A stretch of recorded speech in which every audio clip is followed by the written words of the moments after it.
రామగుండం సమస్యలను పరిష్కరిస్తామని తెలిపారు డిప్యూటీ సీఎం భట్టి. ఇల్లు లేని వారికి ఇళ్ల పట్టాలు ఇస్తున్నామని చెప్పారు డిప్యూటీ సీఎం భట్టి విక్రమార్క. దానికి సంబంధించినటువంటి బ్రేకింగ్ న్యూస్ చూస్తున్నాం. దేశంలో పేదలకు సన్నబియ్యం ఇస్తున్న ఏకైక ప్రభుత్వం కాంగ్రెస్ ప్రభుత్వమే అని చెప్పారు భట్టి విక్రమార్క. ఉచిత విద్యుత్, ఉచిత బస్సు లాంటి ఎన్నో పథకాలు అమలు చేస్తున్నామని తెలిపారు. ప్రపంచ దేశాలతో పోటీ పడేలా విజన్ 2047 ఉంటుందని తెలిపారు డిప్యూటీ సీఎం భట్టి విక్రమార్క.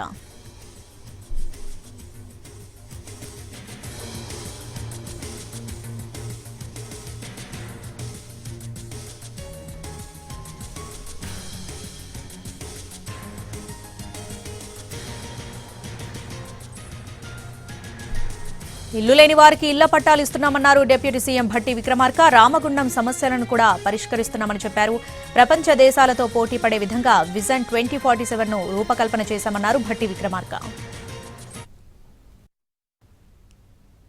ఈ కార్యక్రమానికి అనేక ప్రాంతాల నుంచి ఇక్కడికి విచ్చేసినటువంటి సోదరిమణులందరికీ, పాత్రికేయ మిత్రులకి, నూతనంగా గెలిచి వచ్చినటువంటి సర్పంచులకి అందరికి కూడా ముందుగా నా హృదయపూర్వకమైనటువంటి నమస్కారాలు తెలియజేస్తా ఉన్నాను.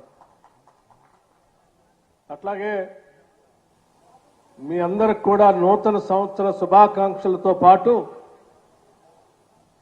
సంక్రాంతి శుభాకాంక్షలు కూడా ముందుగానే మీ అందరికీ తెలియజేస్తా ఉన్నాను. ఈరోజు ఈ కార్యక్రమం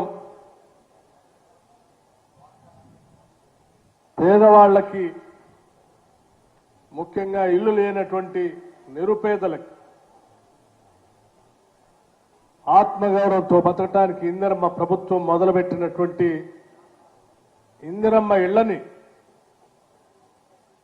అట్లాగే ఇల్లు కట్టుకోవటానికి స్థలాలు కూడా లేనటువంటి పేదవాళ్ళకి స్థలాలు కూడా ఇచ్చేటువంటి కార్యక్రమాన్ని ఇక్కడ ఏర్పాటు చేసి, ఈ కార్యక్రమానికి మా అందరినీ ఇక్కడికి ఆహ్వానించినందుకు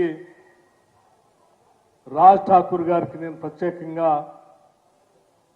ధన్యవాదాలు తెలియజేస్తా ఉన్నాను. ఈ నూతన సంవత్సర సందర్భంగా మీ అందరితో కలిసేటువంటి అవకాశం, మీ అందరితో మాట్లాడేటువంటి అవకాశం, ఈ ప్రజాప్రభుత్వం ప్రజల కోసం చేసేటువంటి కార్యక్రమాలను మీ ద్వారా రాష్ట్ర ప్రజలకి తెలియజెప్పే అవకాశం కూడా ఈరోజు వారు మా అందరికీ ఇక్కడ ఈ సభ ఏర్పాటు చేసి కలిగించారు. వాస్తవంగా ఈ కార్యక్రమానికి నేను వచ్చేది లేదు. రాజ్ ఠాకూర్ గారు గంటకు ఒకసారి ఫోన్ చేసి కేంద్ర ప్రభుత్వం ప్రీ బడ్జెట్ మీటింగ్ ఏర్పాట్లు ఢిల్లీలో ఏర్పాటు చేసి అన్ని రాష్ట్రాల ఆర్థిక శాఖలు చూస్తున్నటువంటి మంత్రులందరినీ పిలిస్తే ఆ సమావేశానికి వెళ్ళాను నేను. రాత్రి 10 గంటల వరకు అక్కడే ఉన్నాం. రాజ్ ఠాకూర్ గారు అన్నా వస్తారా రారా, మేము పెద్ద ఎత్తున కార్యక్రమాలు ఏర్పాటు చేసుకున్నాం, మీరు వస్తున్నారని చెప్పాం, తప్పనిసరిగా రావాల్సిందే అని చెప్పి ఇలా శ్రీధర్ బాబు గారు చెప్పారే. రాజ్ ఠాకూర్ గారు ఒక పని పట్టుకుంటే అది పూర్తయ్యేంత వరకు వదిలిపెట్టినటువంటి నాయకుడు అని చెప్పడం కోసమే నేను ఈ కార్యక్రమాన్ని ఉదాహరణగా చెప్తా ఉన్నాను. రాజ్ ఠాకూర్ గారు నాకు విద్యార్థి దశ నుంచే తెలుసు.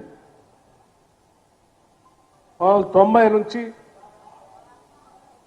వారు ఎన్ఎస్సీలో, యూత్ కాంగ్రెస్ లో పనిచేసే రోజుల నుంచే మా అందరికీ సుపరిచితులు.